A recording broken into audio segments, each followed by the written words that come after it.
Temos um convidado aqui no Jornal da Manhã. O deputado federal pelo Partido União do Ceará, Danilo Forte, reafirma que pretende incluir na LDO um cronograma para pagamento das emendas parlamentares. E é com ele que a gente conversa agora para entender melhor esse assunto. Tudo bem, deputado? Bem-vindo mais uma vez à Jovem Pan. Como vai? Bom dia, Tiago. Bom dia, Lília. É um prazer estar com vocês. Prazer é nosso. Aliás, deputado, eu até separei aqui uma declaração recente do senhor. O senhor diz o seguinte, que a liberação dos recursos de emendas hoje fica condicionada ao humor e à vontade de quem está no governo. E eu queria que o senhor explicasse, a liberação das emendas seria discriminada na própria LDO? Como é que isso funcionaria? Todo mundo condena o toma lá da cá. Todo mundo defende a autonomia dos poderes, até para que nenhum poder possa se exceder e se sobrepor a outro.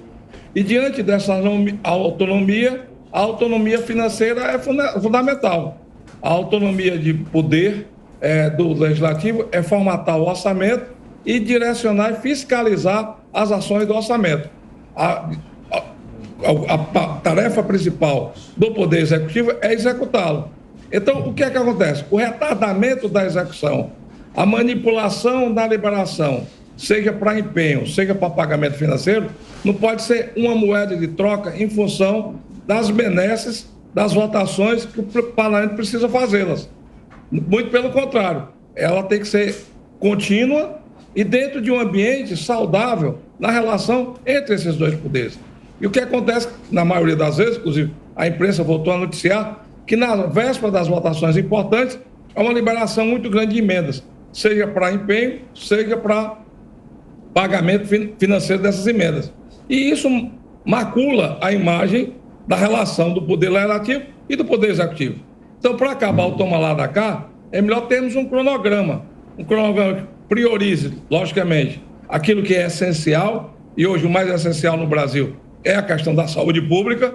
Então, a gente poderia, num primeiro semestre, priorizar as ações de saúde e, posteriormente, as ações voltadas para a questão da educação, para os investimentos de infraestrutura, que são exatamente também demandas importantes que o Brasil tem hoje. Então, eu acho que construir um cronograma para esse desembolso é o caminho mais fácil para acabar exatamente com essa barganha, com essa chantagem que muitas vezes é feita sobre o parlamento na véspera de votações importantes. Deputado, seguimos agora com a pergunta da Amanda Klein.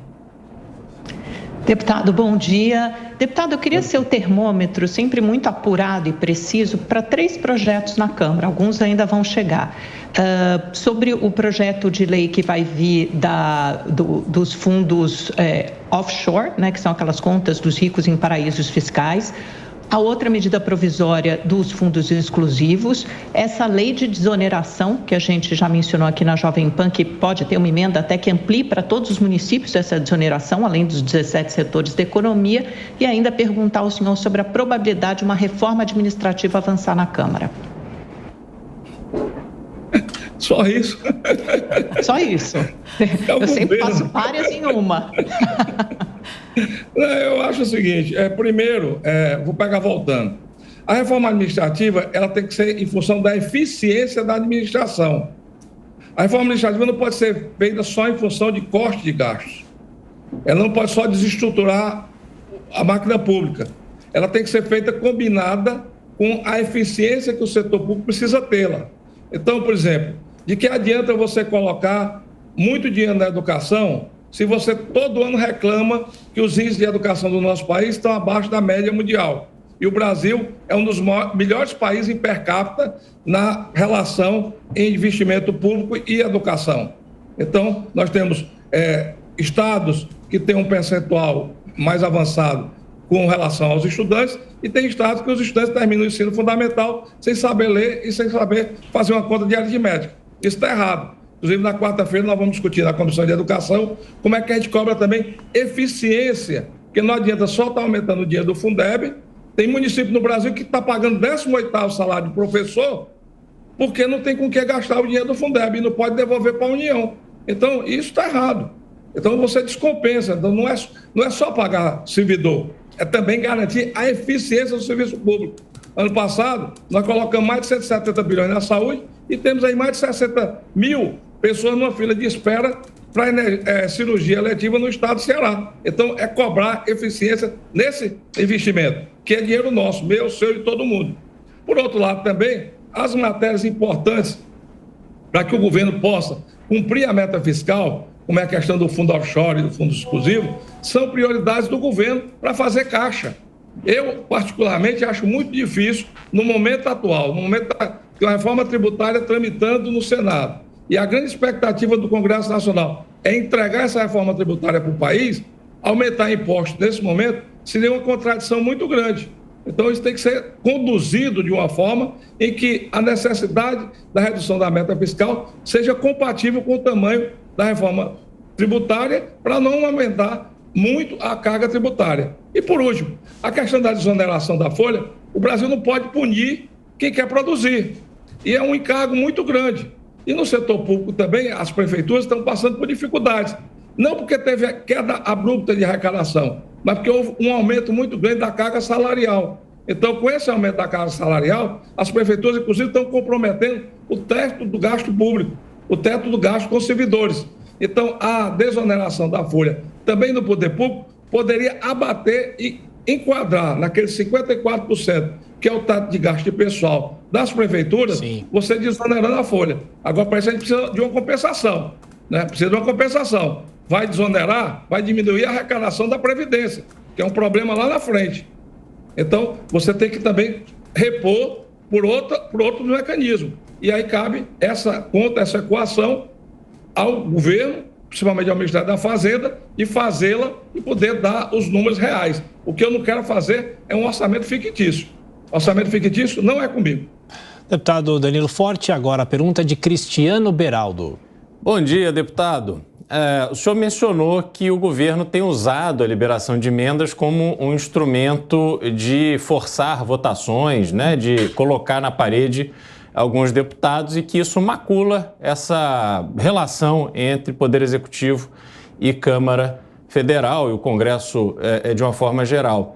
Agora, por outro lado, a gente tem acompanhado nas notícias as negociações de partidos, como agora o Progressistas e o Republicanos, que estão aí declaradamente, até indicaram nomes para assumirem ministérios para que eles possam ir fazer parte da base do governo. O senhor não acha que esse tipo de negociação também com o governo, sobretudo vindo de partidos que eram oposição à esquerda até bastante recentemente, isso também não ajuda a macular essa relação? Por isso é que eu sou parlamentarista.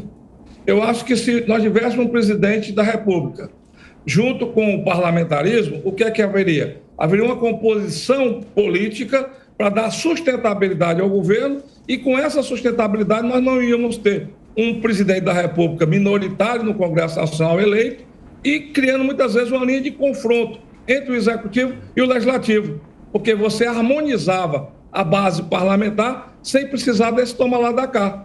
Realmente, quando o interesse é subalterno, quando o interesse é o cargo, para usufruir do cargo, para construir políticas, não para atender o país, mas beneficiar um grupo político ou uma elite política que já está degenerada, eu acho que isso você tem toda a razão. Agora, quando você faz uma composição política para dar sustentabilidade a um governo, e é isso que o parlamentarismo faz, é a forma melhor, inclusive, de você diminuir as crises cíclicas que a política brasileira tem. Nós vivemos, da Nova República para cá, nós já tivemos 2 impeachments. Nós tivemos todos os governos com dificuldade de aprovarem as suas pautas. Não foi fácil aprovar o Plano Real.